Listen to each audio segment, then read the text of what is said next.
pour dire, je te vois que tu pleures. Mais pourquoi tu pleures encore? Lève-toi, essuie tes larmes, change de vêtements. Pourquoi tes larmes toujours sur cette situation? Et ne vois-tu pas que Dieu a déjà changé? Il ne reste que tes larmes alors qu'il a déjà changé la situation.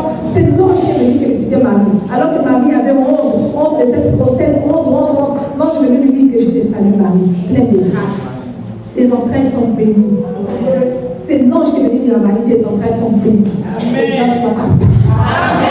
Que Dieu te bénisse dans ce programme. Dieu te bénisse dans ce programme. Que Dieu te localise dans ce programme. Que Dieu te fasse du bien dans ce programme. Que Dieu te fasse du bien dans ce programme.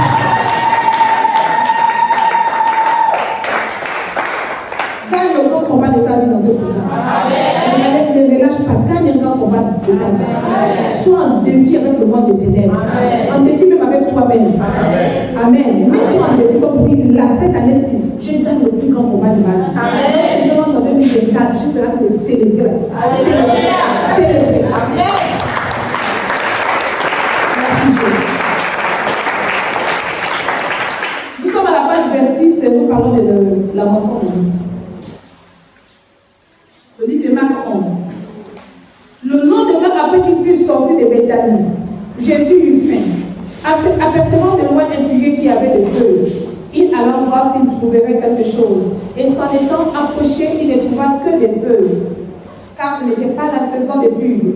Prenant alors la parole, il lui dit que jamais personne ne mange de bons fruits, et ses disciples l'entendirent.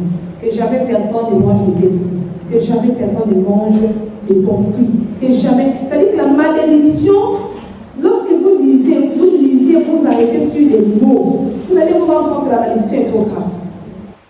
Il maudit le figuier. Mais il ne s'arrête pas là. Il va plus loin en disant que jamais personne ne bénéficie. Que jamais personne ne mange de ton fruit. Ça veut dire que le figuier pouvait encore produire. Et même si le figuier produisait, c'est un arbre, c'est-à-dire que les fruits de ce figuier-là devaient pourrir.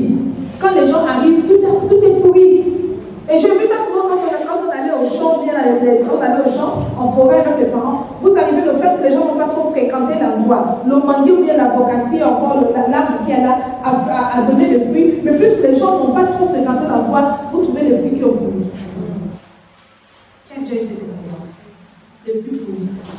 Parce que les gens ne sont pas arrivés. Ça, c'est gaspillé. Il y a des vies comme c'est des vies ici. Il y a des gens qui vivent cette situation. L'arbre est là, les fruits sont mûrs. Toi-même, tu vas récolter les fruits, tu arrives en retard. Ça brille. Cela n'est pas ton partage de mon Dieu. Cela ne sera non plus ton partage de mon Dieu. Et lorsque nous allons également dans le livre des Juges, je suis dans au chapitre 27, le livre des Juges, nous nous rendons également compte que les arbres sont en campagne. Les arbres sont en campagne et ils ont demandé qu'il y ait quelqu'un qui puisse régner, c'est-à-dire qu'il veut établir un roi. Et à chaque étape, quelqu'un doit se présenter comme on dit, je vais être roi. Il se justifie et les autres refusent. La seule différence avec le figuier, c'est que le figuier n'a pas pu se justifier devant Jésus. Le figuier aurait pu se justifier. Je ne veux pas. Pourquoi me maudis-tu? Ce n'est pas ma saison. Le figuier a refusé de se justifier. Mais nous voyons ici les arbres qui s'échangent entre eux. Les arbres qui se discutent entre eux. Les arbres qui cherchent à avoir un roi. Quand on dit que les arbres parlent, mais le figuier a refusé de parler, le figuier est resté stérile devant le Christ qu'il avait créé, alors qu'il y avait le Créateur qui était là. C'est ainsi également, c'est l'image de quelqu'un.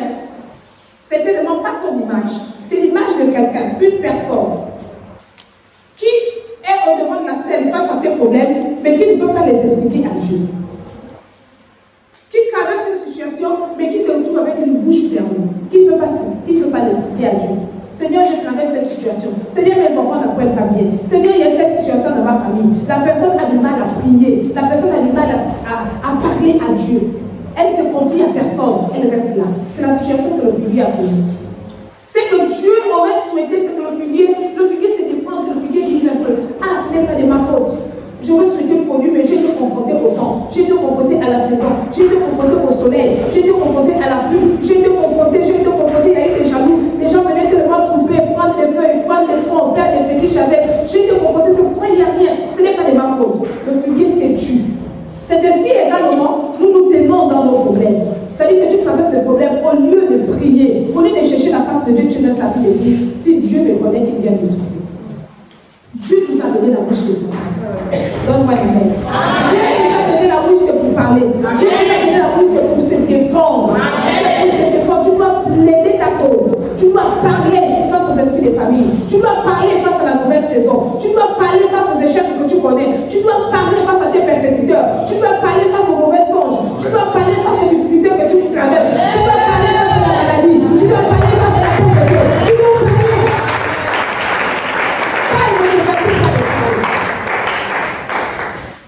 Pas une thématique, pas de parler. Notre Dieu a préféré ce thème. Et là, je sens te réveiller la conscience de quelqu'un. Il faut parler, il ne faut pas te taire. Parle même quand tu es endormi, parle. Ton esprit doit continuer à parler. Je ne suis pas d'accord. Je ne suis pas d'accord. Je ne suis pas d'accord de cette situation. Hier, il y a eu une dispute. Et puis, je n'avais pas tort. On a dit que c'est moi qui suis à l'origine de cette situation. Non, non, non, je ne suis pas d'accord. Je prie pour que tu trouves la solution. Il faut parler. Parle par rapport à ta vie. Il faut parler. Ne sois pas comme ce figuier-là. Amen. Alors, de ces versets bibliques, je souhaite les développer plus ou moins 8 points. Quand je parle de refuser dans votre vie la bénédiction ombrage, parce que de ça, je parlais de la bénédiction ombrage, ce que j'appelle la bénédiction ombrage ici, c'est le fait de constater que la personne est belle de l'extérieur, la personne vous renvoie un beau sourire, mais lorsque vous regardez de l'intérieur, la personne est belle.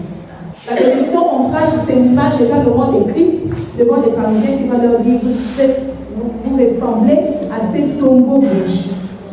Les tombeaux sont bien faits, sont beaux à voir, mais lorsque vous regardez de l'intérieur, ce sont des personnes qui sont mortes. La bénédiction ombrage, c'est également ces figuiers, ça nous renvoie à l'histoire des figuiers où vous mettez bien sous son ombre, mais vous ne pouvez pas manger de son fruit. La bénédiction ombrage, c'est cette femme-là qui est mariée à un homme, mais dont le mari ne prend pas soin. La bénédiction ombrage, c'est cette personne-là qui travaille de son argent, mais en fait, il n'est pas satisfait du salaire qu'il gagne. La bénédiction ombrage, c'est cette personne-là qui est censée avoir une bonne santé, mais en fait, qui chaque jour se trouve comme affaibli par sa santé. La bénédiction ombrage, c'est cette femme qui a eu beaucoup d'enfants, mais aucun enfant n'a réussi. Ils arrivent en seconde, en première, et puis paf, ça s'arrête là. Le diable commence à les récupérer dans nos chambres. C'est la bénédiction ombrage. Parce que la Bible nous dit dans le livre de Proverbes que les fils sont des couronnes. Alors que tes fils soient des couronnes, ils deviennent maintenant l'objet de moquerie pour la famille. La bénédiction ombrage, c'est cette personne qui a construit sa maison, mais qui ne peut pas demeurer dans sa maison. Parce qu'en fait, on a jeté un sort. Lorsque tu dors, tu as des mauvais songes. La bénédiction ombrage, parlons même des maisons, alors que tu as construit ta maison, mais tu es tout le temps attaqué dans cette maison. Les gens ne veulent pas que tu puisses rentrer dans ta maison. La bénédiction ombrage, c'est cette personne-là qui attend l'héritage de la famille. C'est-à-dire que c'est toi l'héritier, mais derrière, on t'a arraché ton héritage. L'oncle a pris, la grand-mère a pris, les parents ont pris, et tu ne bénéficies de rien. La bénédiction ombrage, c'est celui-là qui devait avoir un nom. Quand le père a abandonné, on est insatisfait face à la bénédiction ombrage. Mais ce n'est pas la part de Dieu. Ce n'est pas la part de Dieu, la bénédiction ombrage. Quelqu'un peut prendre le livre de Deutéronome. Deutéronome 28. Deutéronome 28. Pour mieux comprendre la bénédiction ombrage. Deutéronome 28.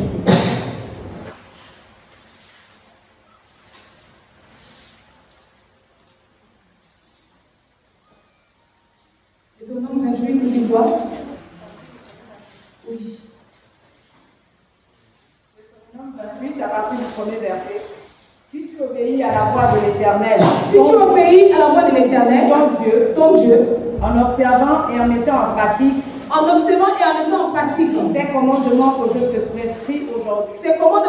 prescris aujourd'hui, l'Éternel ton Dieu, te donnera la supériorité sur toutes les nations de la terre. Voici déjà la bénédiction de Dieu. Amen. Il nous dit ici, si tu obéis à l'Éternel ton Dieu, si tu es prompt à obéir aux lois de l'Éternel ton Dieu, il te donnera la supériorité. Sur qui? Sur toutes les nations de la terre. En amont, en français facile. Lorsque nous marchons sur la base de la parole de Dieu, nous sommes supérieurs en bénédiction, en grâce, face aux personnes qui nous entourent. Qu'est-ce qu'on appelle ici la nation de la terre? La nation de la terre n'est pas forcément le fait que tu aies pris un billet d'avion, que tu sois allé en France, que tu aies pris un billet d'avion, que tu sois allé en Inde, mais le fait que tu sois dans ton pays, que tu sois même dans ton village, le Seigneur serait en train de te bénir dans ton village. Le Seigneur sera en train de te bénir dans ton quartier. Tu es né dans ce quartier, pas besoin même de quitter le quartier où tu es né. Mais dans ce quartier-là, tu te verras en train de prospérer dans ce quartier. Là où tu as construit ta maison, tu verras ta maison, tu te verras toi et ta maison en train de briller par rapport aux autres. Amen. Amen. Il te donne la supériorité. Amen. On continue au verset 2. Voici toutes les bénédictions qui se répandront sur toi. Voici toutes les bénédictions qui se répandront sur toi. Et qui seront ton partage. Et qui seront ton partage. Lorsque tu obéiras. Lorsque tu obéiras, vous voyez qu'il y a une condition derrière. La condition, c'est l'obéissance. La condition, c'est l'obéissance. La condition d'une nouvelle saison, c'est l'obéissance. La condition d'une nouvelle grâce, c'est l'obéissance. La condition d'une bénédiction, c'est l'obéissance. La condition du témoignage, c'est l'obéissance. C'est-à-dire que si tu obéis, si tu veux te voir être élevé dans un domaine bien précis de ta vie, il dit obéis. Donne-moi une amen. Si tu veux être béni dans un domaine bien précis de ta vie, il parle d'obéissance. Donc il n'y a pas d'obéissance sans bénédiction. Il n'y a pas de nouvelle saison sans obéissance. Merci. Pas de déplacement sans obéissance. Tu veux te bénir, il faut obéir aux lois de l'Éternel. Tu veux être béni, il faut obéir aux principes, aux lois de l'Éternel. Donc tout ce que tu espères est caché derrière la loi de l'obéissance. Amen.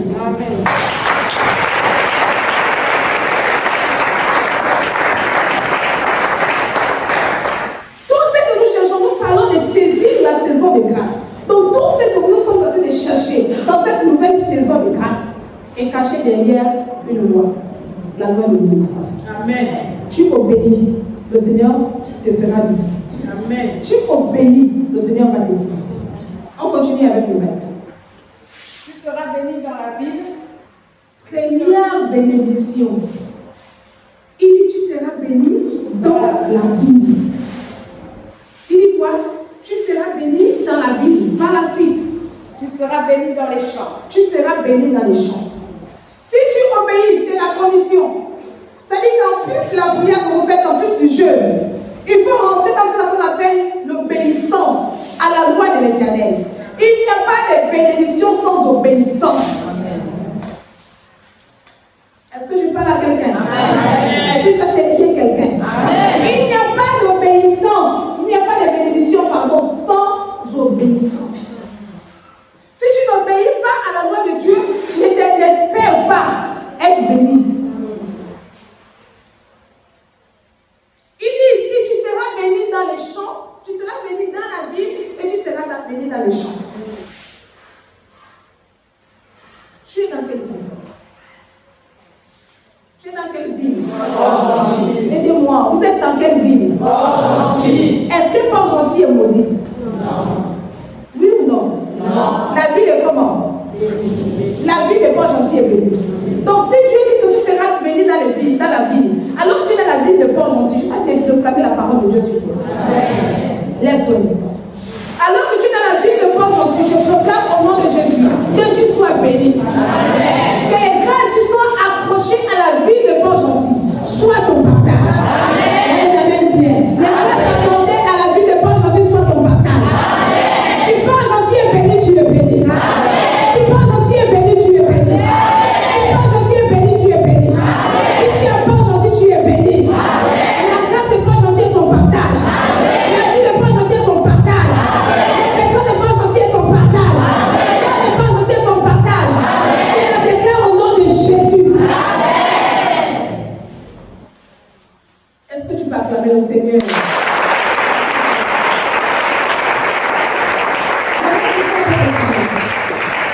Le fruit de tes entrailles est béni. Béni dans la ville, béni dans les champs. Tu es dans la ville de Port-Gentil, tu es béni. Amen. Et si tu te retrouves dans les champs, tu es également béni. Amen. C'est-à-dire qu'il n'y a pas un seul endroit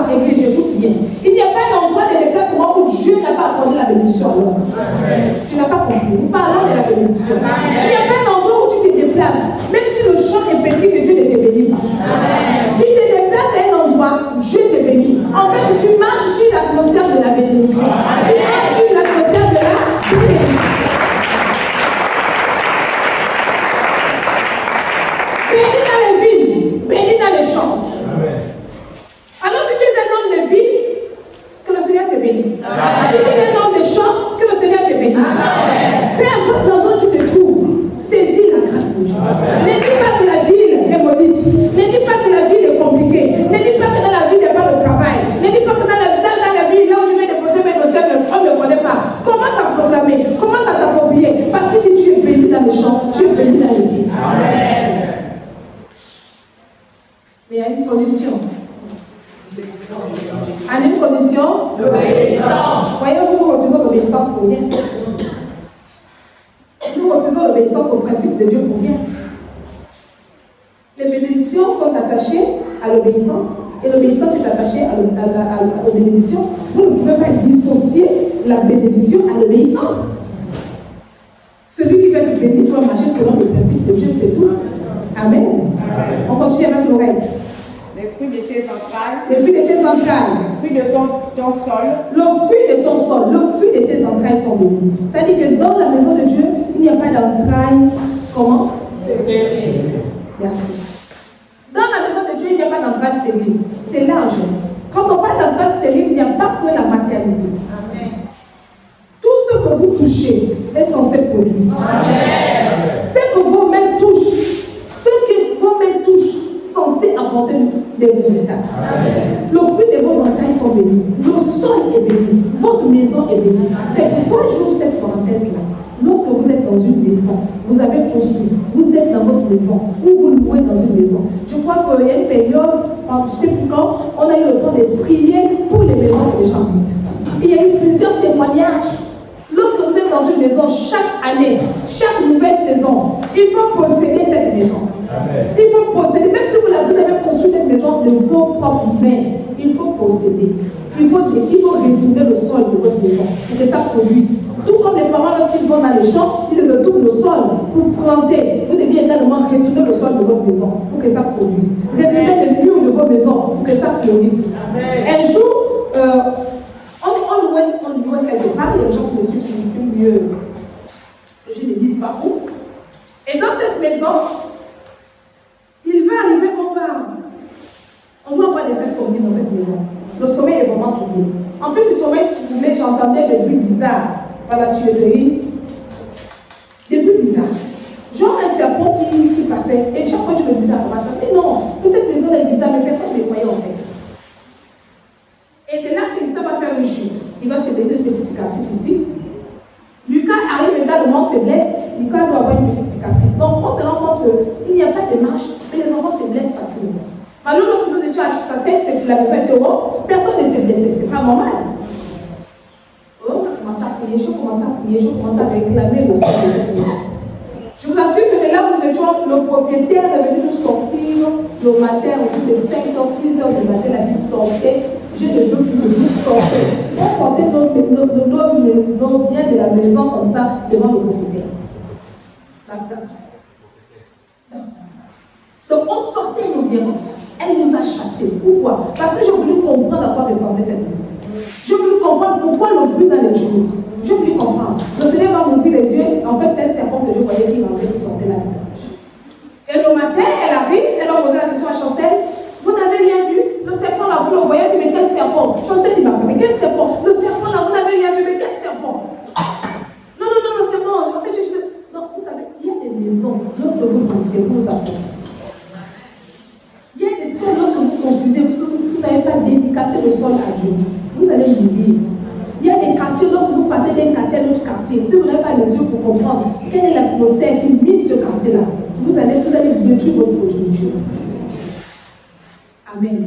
Donc la Bible dit béni dans les champs. Le sol est béni. Amen. Le sol est béni. Donc c'est la nouvelle saison. On aura le temps d'ici la fin de l'année, pour proclamer des paroles sur les terres, proclamer des paroles sur le sol, proclamer des paroles sur les maisons. Amen. Alléluia. Amen. Donc nous parlons de cette nouvelle saison qui nous parle de bénédiction. Le reste on continue. Le fruit de tes troupeaux. Le fruit de tes troupeaux.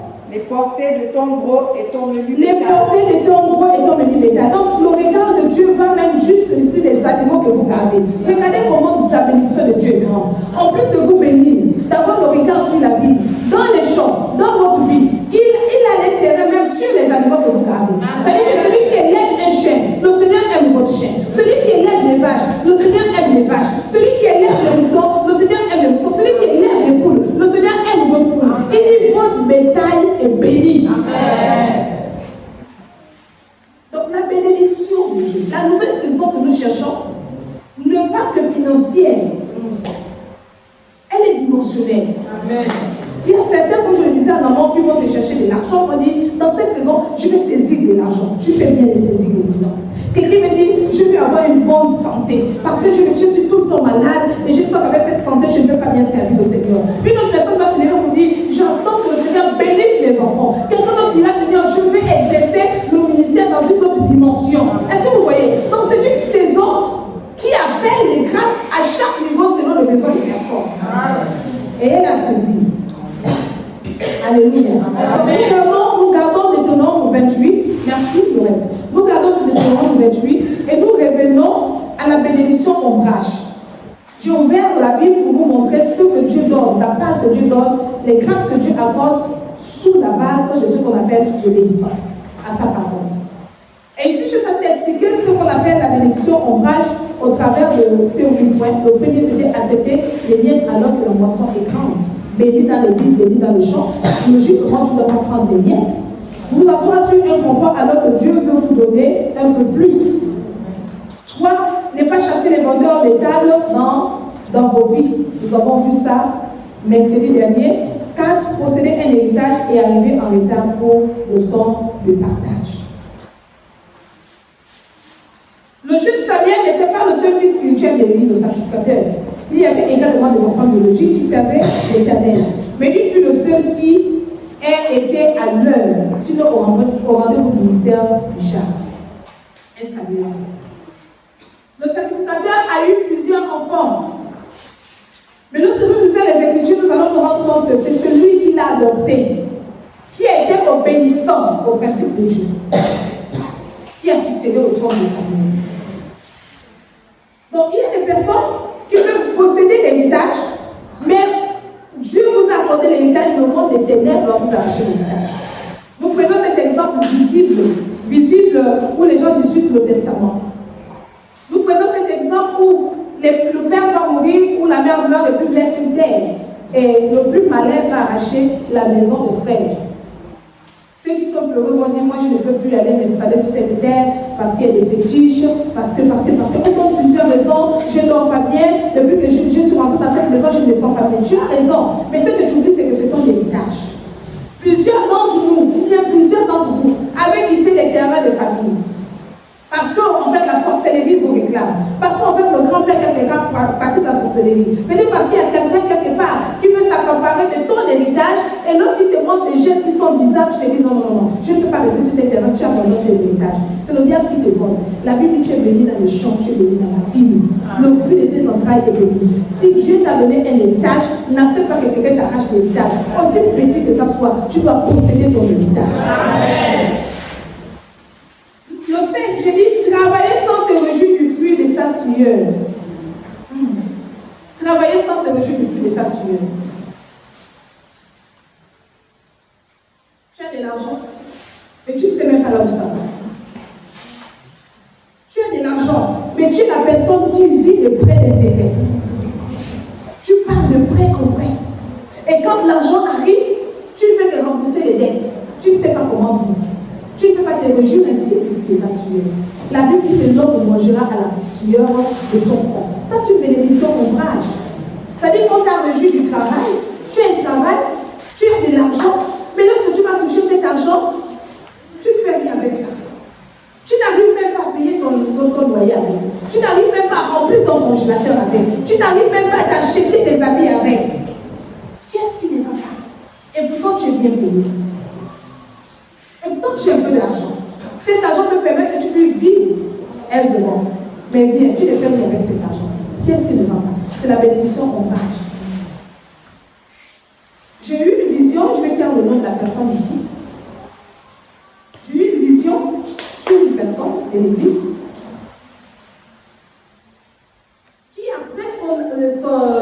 examen. Après sa licence, on a changé de diplôme.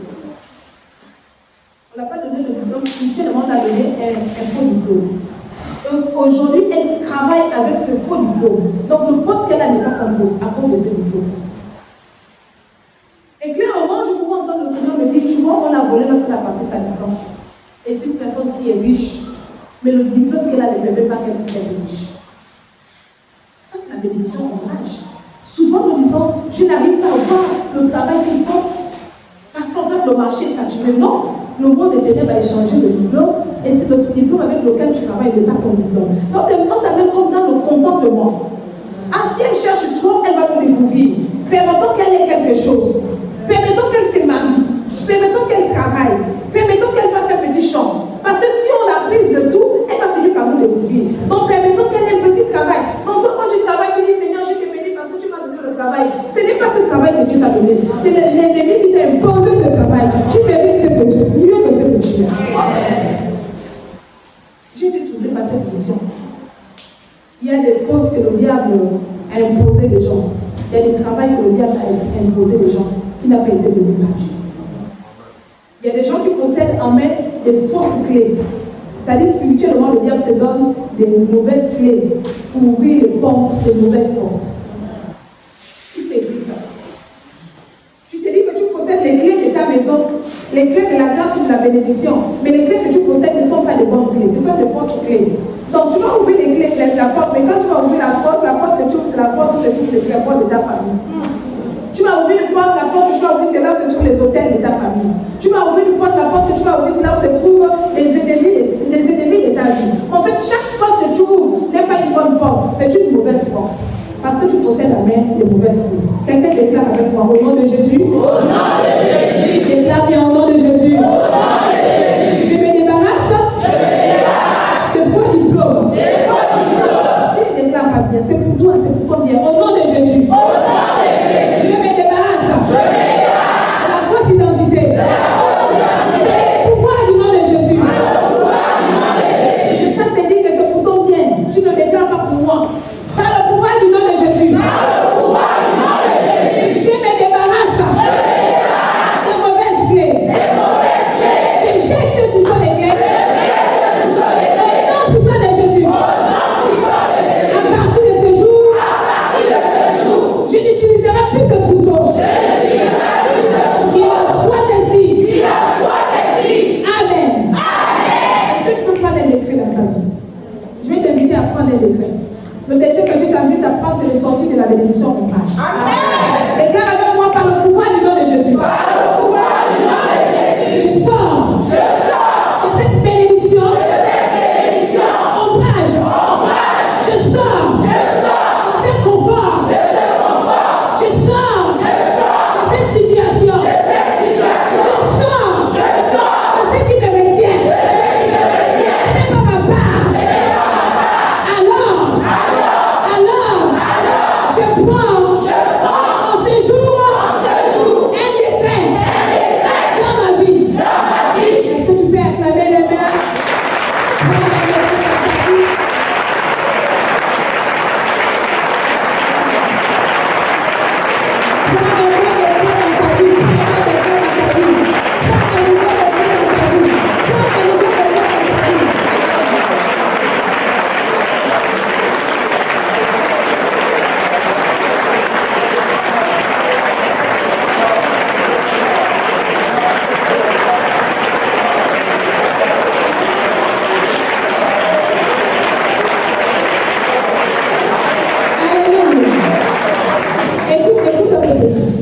Nous parlons de la bénédiction morale. Je crois que ça doit sortir une rébellion spirituelle qui va t'amener à prier.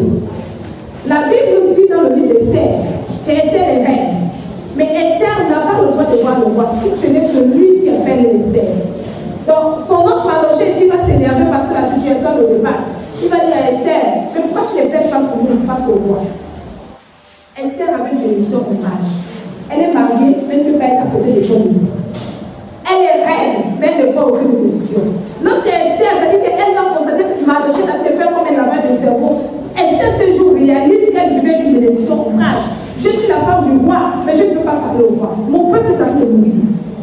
Je suis la femme du roi, mais je ne bénéficie pas de la grâce d'une reine. Mon peuple est en train de mourir. Mais tu as raison. Esther va déclencher le jeûne d'Esther 3 jours pour sortir de la bénédiction ombrage. Elle a pris son décret. Comme vous dites, à partir d'aujourd'hui, je suis épouse de roi. Je suis épouse de roi. À partir d'aujourd'hui, je serai à côté de mon époux. Et c'est moi qui prendrai les décisions. Donc vous pouvez être dans une situation. Vous pouvez quelque part en train de penser que vous êtes béni. Vous profitez de la bénédiction ombrage. Ce n'est pas la part que Dieu vous donne. Ça peut me mettre dans le droit, mais vous êtes sous l'ombrage, sous l'ombre du diable, sous l'atmosphère du diable, qui vous empêche de voir, qui vous empêche de posséder. Esther a dit non, ça suffit. Plus de bénédiction ombrage. Désormais le roi doit m'écouter. Désormais le roi va me parler. Les gens vont dire Esther. Tu as vu toutes les épouses du roi, celles qui sont passées avant elle, c'est le roi qui les appelle. Elle dit je suis fille du roi. Du roi et du roi. Le roi doit m'écouter. Lorsqu'elle est sortie de son jeûne, quand elle allait prôner à la porte du roi, elle s'est